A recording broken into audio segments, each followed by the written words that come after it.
गले पे हाथ लगाया, वही दरवाजे में गिरा पटक के और उसके सीने पे बैठ गए और बोले कि तू इतनी दुष्टता क्यों करता है? तो उसने कहा मेरी मर्जी। तुम कौन होते हो पूछने वाले? बोले नहीं, दुनिया में रहना है, व्यवहार में रहना है तो फिर अपनी मर्जी से नहीं रहा जाता। कुछ जीवन हमारा औरों के व्यवस्था से, औरों के रूप में चलाना होता है। तू अपनी मर्जी से कैसे चलेगा? उसने कहा चलूंगा। बोले चलेगा तो तुझे आज मार डालूंगा। तो अंत में उसने कहा क्या चाहते हो? तो महात्मा जी ने कहा राम राम का। उसने कहा नहीं कहूँगा। तो महात्मा जी ने कहा नहीं कहेगा तो अभी मार डालूंगा। साधु हूँ, जेल में भी बैठ के भजन कर लूँगा, लेकिन तुझे आज राम राम कहना होगा। तो वह व्यसनी था, शरीर से बहुत कमज़ोर था और महात्मा जी तगड़े। उसे लगा कि अगर कुछ समय और राम राम हमने नहीं कही और महात्मा जी ऐसे ही ऊपर बैठे रहे तब तो जय श्री राम हो जाएगा। अंत में स्थिति क्या बनी, मरता क्या न करता। उसके मुख से निकला कि ठीक है राम राम। महात्मा जी ने छोड़ दिया, बोले जा। फिर वे अपनी यात्रा पे निकल गए। चूंकि विषय भोग में लिप्त था, विषयी था, तो बहुत दिन जीवित नहीं रहा। बड़ी जल्दी उसका शरीर छूट गया। शरीर छूट गया, भगवान के यम के दूतों के द्वारा यमपुरी में ले जाया गया। चित्रगुप्त उसका लेखा जोखा लेकर के खड़े। तो पूरे जीवन उसने कोई पुण्य काम किया ही नहीं था। तो पहले तो निर्णय हुआ कि इसे सीधे नरक में ले जाओ, लेकिन बही खाते पर दृष्टि पड़ी तो चित्रगुप्त ने रोक दिया कि नहीं भैया, इसने एक बार एक साधु के दबाव में आकर के 2 बार राम राम कहा है। तो फिर यम के दूतों ने कहा महाराज अब 2 बार राम राम कहा है तो एक काम करिए, 2 बार राम राम का जो पुण्य बनता है उसे दे करके फिर इसे नरक में ले जाया जाए।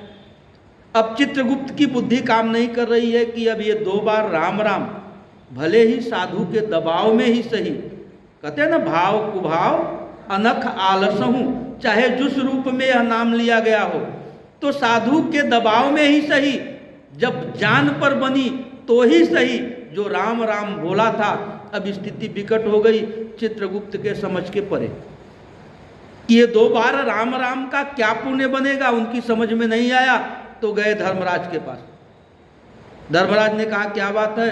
बोले ऐसी ऐसी स्थिति है, ये जो जीवात्मा आया है यह इतना पाप किया है अपने जीवन में, इतना पाप किया है कि वर्णन करते हुए मेरी जीभ को पीड़ा हो रही है। तो क्या हुआ? बोले इसके बाद भी इसने एक साधु के दबाव में आकर के 2 बार राम राम कहा है। तो महाराज हमें तो नहीं समझ में आया, आपके पास आया हूँ, अब आप निर्णय करें किसका कितना पुण्य बनता है 2 बार राम राम कहने का। धर्मराज जी की भी समझ में नहीं आया। उन्होंने भी हाथ ऊपर कर दिए तो बोले चलिए अपने राजा के पास चलते हैं। अब देखिए 2 बार राम राम कहने का प्रतिफल क्या मिल रहा है। वह भी किसी साधु के कहने पर जबरदस्ती कहलवाया गया है। अब 4 पार्षद उसे पालकी में लिए, आगे आगे धर्मराज, उसके पीछे चित्रगुप्त बही खाता लिए हुए और 4 पार्षद उधर कंधे पे लेकर के चल रहे हैं। कहाँ? इंद्रलोक। इंद्र की सभा में पहुंचे। देव ने देखा कि आगे आगे धर्मराज, पीछे चित्रगुप्त, उनके पीछे कोई 4 पार्षदों के कंधे पर। तो इंद्रदेव ने प्रश्न किया धर्मराज जी से कि कैसे? तो धर्मराज जी ने पूरी बात बता डाली। धर्मराज जी ने कहा हमारी समझ के परे हो गया, तो हमने कहा अपनी राजा के पास चलें, राजा निर्णय करें। तो आप बताइए कि अब इसका 2 बार राम राम लेने का कितना पुण्य बनता है? तो इंद्रदेव ने कहा कि भैया ये तो हमारी समझ के भी बाहर की बात है। तो फिर क्या किया जाए? तो निर्णय हुआ कि चलिए ब्रह्मा जी के पास, सबके पिता हैं, उन्हीं से इसका निर्णय लिया जाए। अब आगे आगे इंद्र, उनके पीछे धर्मराज, धर्मराज के पीछे चित्रगुप्त और उसके पीछे वह कंधे पर लदा चल रहा है पालकी में। पहुंच गए ब्रह्मलोक। ब्रह्मा जी ने देखा कि इतने लोग एक साथ में, तो कोई न कोई विकट परिस्थिति है। ब्रह्मा जी ने प्रश्न किया, बात क्या है? तो वही बात बताई गई कि महाराज ऐसी ऐसी स्थिति बनी है, ये जो पालकी में बैठा हुआ है यह बहुत बड़ा पापी है, लेकिन 2 बार इसके मुख से राम राम निकला है। किसी की समझ में नहीं आया कि 2 बार राम राम का क्या पुण्य बनेगा, तो अब आप बताइए। तो ब्रह्मा जी ने कहा, भैया यह तो हमारी भी समझ के परे की बात है, तो फिर यह निर्णय कैसे हो?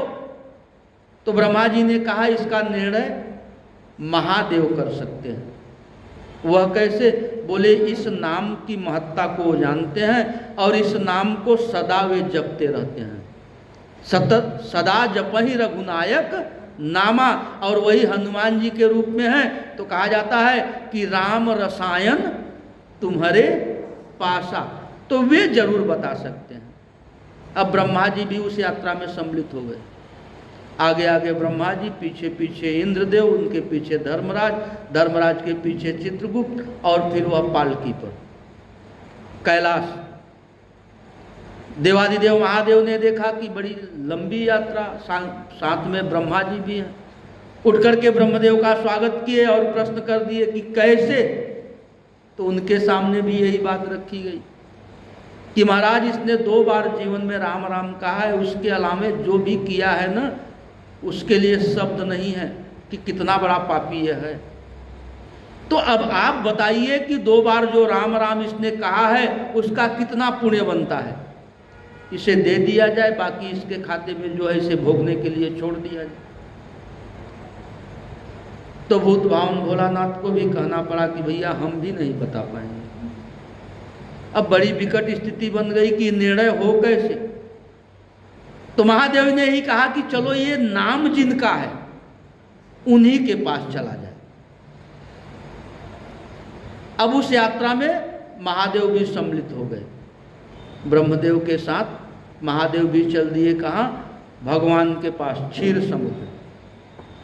अब वहाँ जब पहुँचे तो भगवान ने सबों को देखा तो मुस्कुरा करके स्वागत किया, और वही प्रश्न कि कैसे सब लोग एक साथ? तो देवादिदेव महादेव को कहना पड़ा कि प्रभु ये जो है ना पालकी में बैठा हुआ, हाँ, इसने 2 बार राम राम कही है। तो अब आप बताइए कि इसका क्या पुण्य बनता है? हम सबों की तो समझ से परे है। भगवान को हंसी आई और हंस करके कहा कि अभी तक आप लोगों की समझ में नहीं आया कि 2 बार राम राम कहने का कितना पुण्य बनता है? सबों ने एक स्वर में कहा कि भगवान समझ में आ गया होता तो इतने परेशान क्यों होते?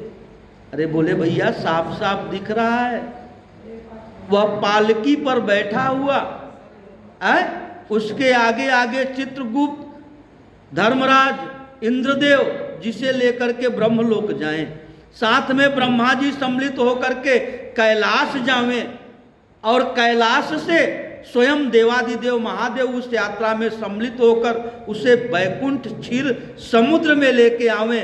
अब इससे बड़ा प्रमाण क्या हो सकता है राम राम लेने का? तो कितना बड़ा पुण्य है राम नाम का, कोई आज तक बता ही नहीं पाया, कोई जान ही नहीं पाया। कहते हैं कि राम नाम के ही प्रभाव से पार्वती मैया महादेव के आधे अंग में स्थान पा गई। राम नाम के ही प्रभाव से गणेश जी प्रथम पूज्य बन गए। राम नाम के प्रभाव को ही जानकर हनुमान जी महाराज राम जी को अपने वश में कर लिए। तो राम नाम की बहुत बड़ी महत्ता बताई गई है, यह चाहे जिस भी रूप में। और देखिए आप, इस नाम को जपने के लिए कोई भी नियम नहीं है, कोई बंदिश नहीं लगाई गई, कोई रोक नहीं लगाया गया। आप जब भी जहाँ भी जिस स्थिति परिस्थिति में हो इस नाम का जप कर सकते हो, कोई रोक नहीं है। आप सबों को सुनाया गया होगा, आप सब सुने भी होंगे, जो भी इस स्थान से दृष्टांत भाव रखे जाते हैं वह हमारे आपके विश्वास को